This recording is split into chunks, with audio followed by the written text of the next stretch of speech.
Hello, and welcome to Salesforce Release Readiness Live for Summer 17.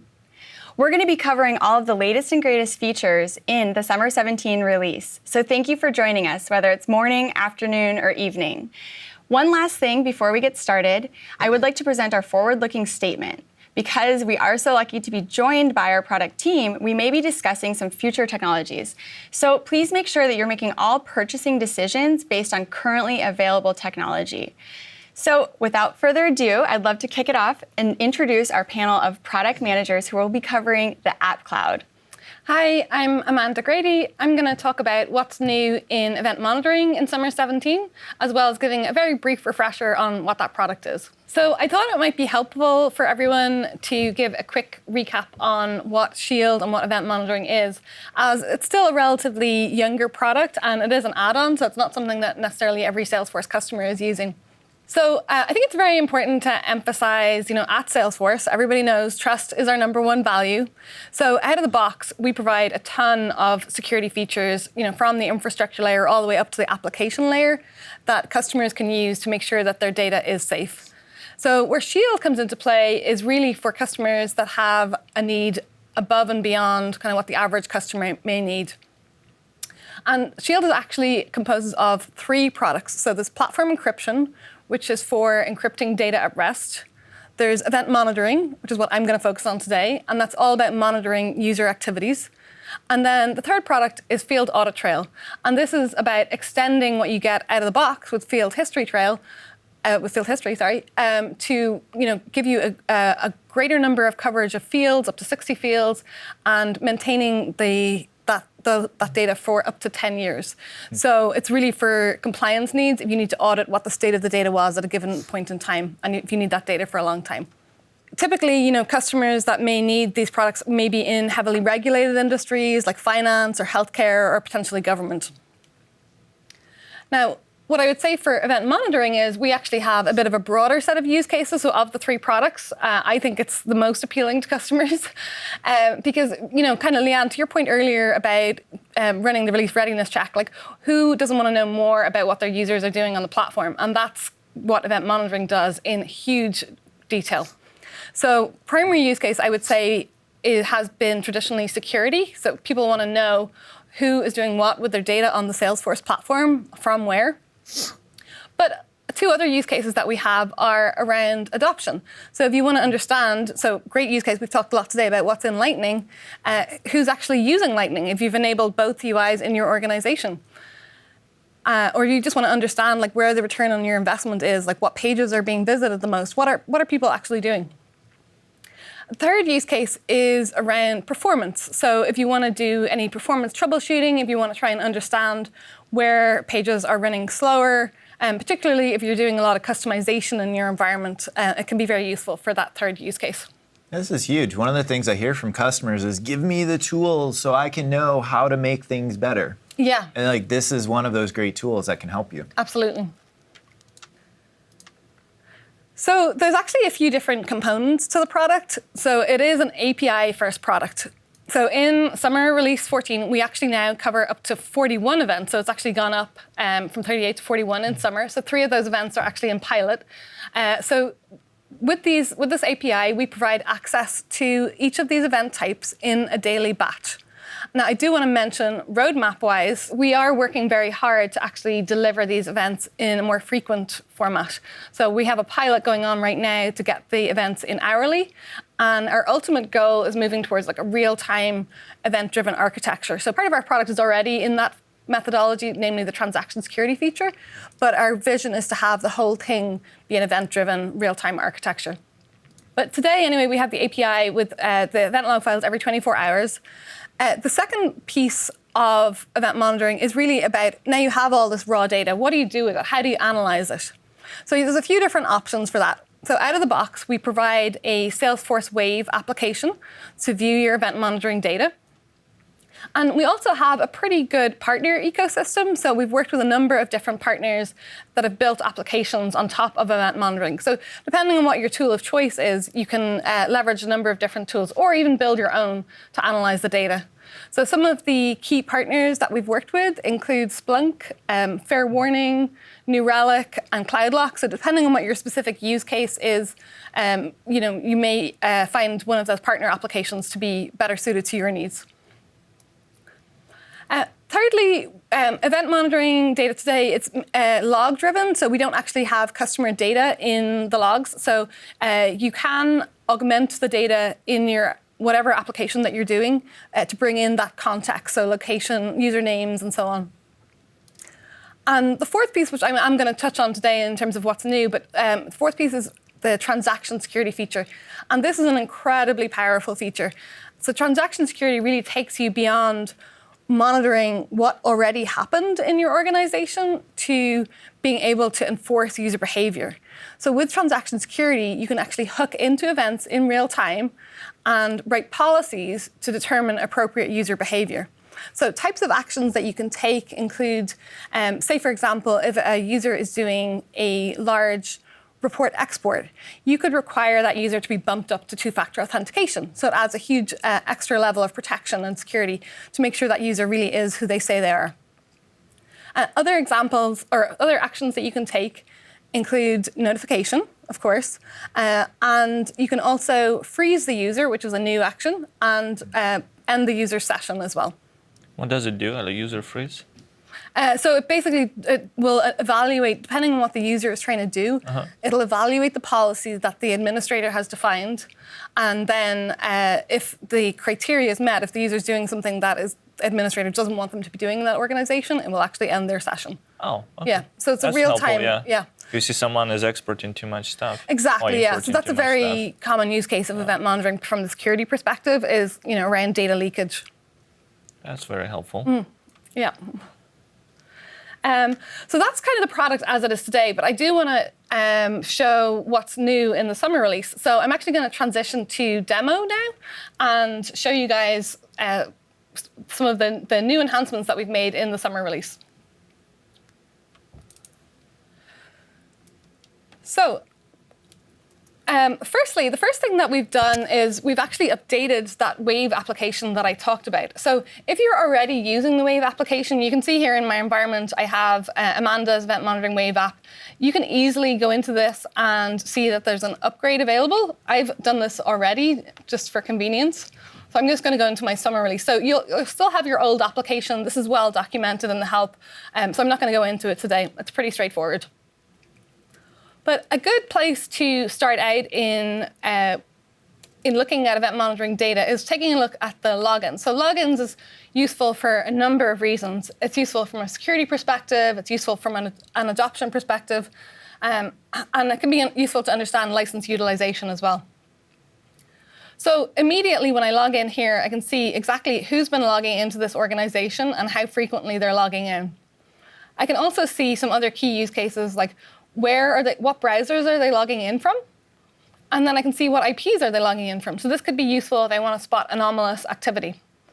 So something that's new in our summer release, now for the first time, you can actually create notifications on key performance indicators that are in the top bar.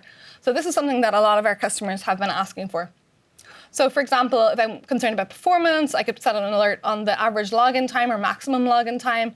Or if I want to set an alert on the total number of logins, I can do that here. So very easy, just on the top right-hand corner, there's a little drop-down arrow, and I choose what value. So say in this, I see there's been just over 3,000 logins in the past 30 days. So I can say if this goes above 4,000, for example, and I want to run this every day, I can choose a time and then save and run. And it's that easy. So then I'll be notified if that goes above. So use cases why I might want to know this. I may want to know if there's an unusually large number of people logging into my organization that could indicate possible compromised credentials. Or I may want to understand if I have a certain number of licenses, if I'm going above that, that could be another use case why I would want to set a notification here. So that's the logins. So I'm going to switch now. So we have 15 pre-built dashboards here. So I'm going to switch and look at the Lightning adoption. So you've heard so much in today and some of the previous sessions about how much we're investing in Lightning. Event monitoring is no different. So we have in the spring release, we've brought in some new event types to better help you track usage of adoption and performance in Lightning. And in the summer release, we've added new dashboards in Wave to highlight those event types. So the Lightning loglines actually also track Salesforce 1 activity, not just Lightning on the desktop. So anything in Salesforce 1 will also be tracked here. So I can see immediately how many users are logging in, how many clicks they're making, how many interactions they're making, and then I can see a trend line showing my overall Lightning usage. I can see kind of a more detailed day-by-day breakdown of that Lightning usage, and then I can see what devices are people using. So that might indicate that people on certain devices prefer Lightning versus another interface. I can also see which types of entities people have been accessing. So if it's a specific standard object, then I'll see exactly which ones are the most popular. So I've got here report, accounts, dashboards, and so on. And then on the right-hand side, I can see those specific IDs. So if I click on one of these, you can actually filter and see exactly which are the specific report names, or report IDs rather. So it is possible to denormalize this data and actually show the report name, but in the raw logs, it's not actually available. It has to be augmented. And then I can also see which pages have been visiting the most, and then which pages users spend the longest on. So lots of information here, and I should mention there's lots more available in the raw data as well. So this is just what we've provided out of the box in this visualization. That's super powerful. Like, I hear from so many people, I want to track what are people doing in Lightning, how many people are using it, what's going on there. And like, as you just saw with Wave, you can just like dive deep or get the high-level summary like in an instant. Yeah. And something else that's new in the summer release is that we've actually migrated to the Wave, the newest dashboard designer. So again, this is something I'm not going to go into too much today, but I've been assured that this is the easiest way for you to customize your Wave dashboards. So that's pretty well documented already, but we're now on the latest and greatest framework for helping you make it easier to customize your Wave dashboards. And then also related to Lightning, so we also have a performance dashboard. So we can show you. This is, again, most useful, the performance use case is really useful for those customers who are doing a lot of customization on top of Salesforce, because that's where, you probably want to troubleshoot your own code mostly. But in this particular environment, you can see which types of pages are, you can compare like the maximum effective page time and the average of the page time. And then you can see below which specific pages are running slowest and fastest, both at a maximum value and an average value. So probably most applicable for our developers in Salesforce. But some very useful information again there to get more about your Lightning adoption. Is there a way to see what exact part of the page is taking so long? I'm thinking about like 10,000 pixels that you need to load on account detail page or something like that. Yeah, so that's all in the raw data. So for each specific event, we'll tell you exactly, which page you were on and what the experience page time was for that. That would be really helpful, yeah. So that's it. And then I do want to show you just quickly an example of how you can augment the data within Wave. So you can see here in reports, for this particular table, I have already augmented these values. Instead of seeing the report IDs, I actually see the report names. So this can easily be brought in from Salesforce. So that's really the key features in the Wave visualization. I would like to transition now and show you another really exciting new feature. So I talked already about how powerful the transaction security feature is. So I want to show you some new features that are in that particular feature. So transaction security is part of event monitoring. You can access it from the setup menu. So as with many things, the quickest way to get to it is simply type in transaction security in the find bar. And specific to the Lightning experience, we have this nice carousel at the top, which is giving you some live statistics from your environment. So this can give you some really good ideas about, what's going on in your environment already and what kind of policies you may want to create to determine what acceptable behavior is. So I can see that right now in this small demo environment, I actually have 3 people logged in right now, so hopefully they don't interfere with my demo. There's 12 concurrent sessions, and on average there's 4 concurrent sessions. So I may want to define a policy around this. You can see the top policy here. Somebody's already chosen to create a policy around how many concurrent sessions are acceptable. And then if I flick to the second tab here, I can see right now 2 users have concurrent sessions. And there's also links to help and training and the transaction security trailhead. I highly recommend the transaction security trailhead because this is a feature that's, that you really need to get hands-on with and play around with. And I also recommend that if you're going to start working with this feature, to test it out in the sandbox before enabling it in your environment, because it is such a powerful feature. And as an administrator, you can even lock yourself out if you're testing out a policy that's designed to block the user session. So another new feature that we've added in the summer release is support for Chatter. So now you can monitor posts that are going to Chatter and see, for example, is there any sensitive data being posted? Or profanity, for example, might be another use case. So you can define what's acceptable to be posted in your organization. So I'm going to go ahead and create a policy here. So for the Chatter, this is an entity. So I want to choose entity as my the type of category. And then I am choosing I'm going to say for this one, I'm going to choose feed item because I want to monitor what's being posted into the Chatter feed. So you can see this is nice declarative UI. Previously, this was pretty much all in Apex. Now a good part of it is actually declarative. For here, I can either choose to generate Apex. I'm going to cheat a little bit for this demo because I've already created some Apex, which is determining the conditions, but I'll show you exactly what's in that condition. So I've already created a condition earlier, which is looking for the word acquisition in the Chatter or in the body of the text. So then I want to choose what action am I going to take for if somebody actually does post the word that I've determined is not supposed to be posted. So I'm going to actually choose to block that because I don't want anybody posting at all. And I'm going to choose in-app notifications so that we can see it.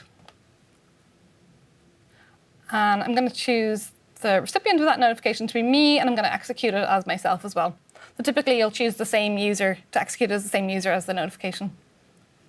And then I just choose what am I going to call this. So call it something useful. So I'm going to call it DLP an acquisition. And I don't know why I chose a word that's so hard to spell for myself because the word, it's looking for an exact match of the spelling of the word acquisition. Mm-hmm. So you could actually make it more flexible if you wanted. That was just how I defined that policy. And then I saved that policy. So then I'm finished. So that's great for legal, huh? If you're in the middle of a deal and you want to make sure people aren't sharing. Yeah, I mean that's a great use case. So if you may acquisition is obviously for this demo I chose a pretty general word that would probably cause some false positives. But if you had a specific company name or some more targeted keywords that would probably be make a better policy. But this is just for the purpose of demo, so I just wanted to show you how easy it is. Sure. Yep. So I'm just going to look for my policy now. So here it is, DLP check acquisition in Chatter. So it's looking for a feed item, block in-app notification are the actions, and then here's my Apex. So I can actually just show you what that Apex looks like. So this is the Apex that I created ahead of time. So it's just looking for in the body, if it contains acquisition, return true, else return false. So the last thing that I need to do once I have defined my policy is I need to enable it. So again, I would recommend testing this out in the sandbox and maybe not doing the block action in the beginning, or certainly not ending the user session until you've tested it out thoroughly and are pretty happy with that it's only blocking what you want it to block. Let me just find my policy. And I'm going to enable this.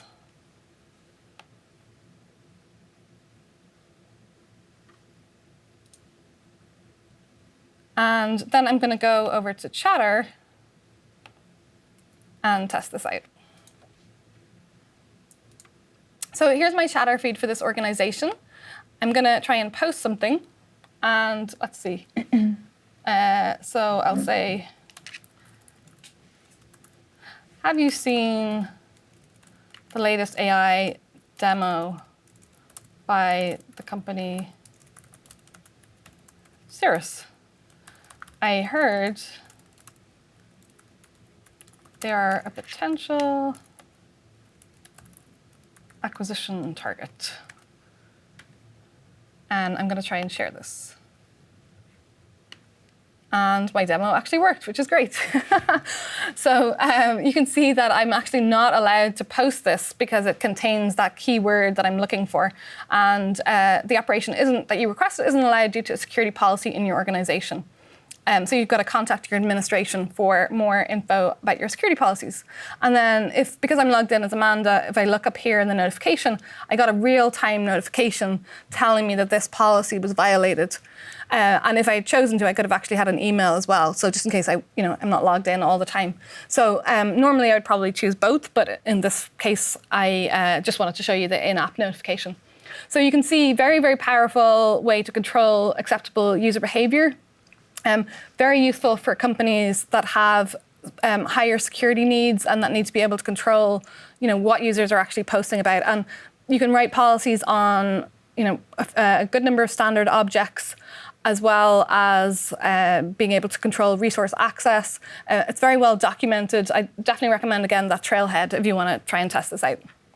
Great. Well, thank you. I mean, that was such a powerful demo. I mean, these are features that are so impactful for admin security-minded organizations, driving adoption. And I know we have a lot of burning questions from the community because everyone's really been enjoying your demo.